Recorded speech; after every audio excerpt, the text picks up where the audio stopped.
Hello everyone, my name is Balasubramanian. I manage the consumer and healthcare vertical for TeamLease. Just here to share my 2 cents on what's happening in this industry basis TeamLease's recent employment outlook report.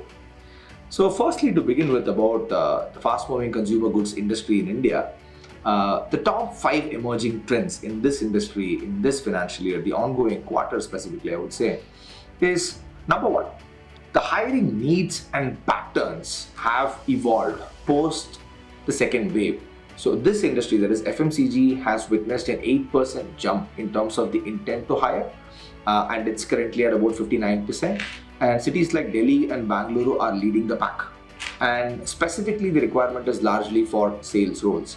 Now, work from home profiles for business continuity is not really a great option in this sector because it's largely manufacturing driven, and you either have to be part of the manufacturing setup or you have to be out on the field selling what these companies manufacture. So that's about it.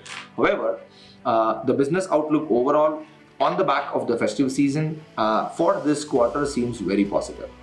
Now, number 2, adoption of digital tools and processes by the organizations. Now, this is not specific to FMCG, but this has been the general trend thanks to the pandemic.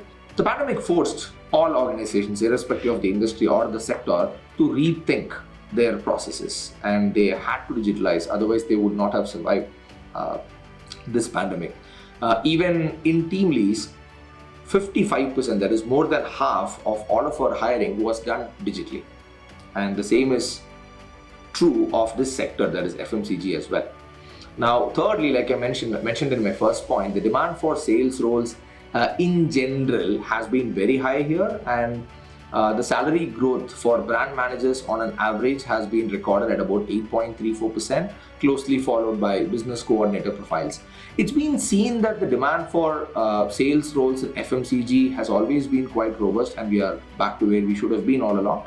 And it has touched a high of 34% growth for Q3 year on year.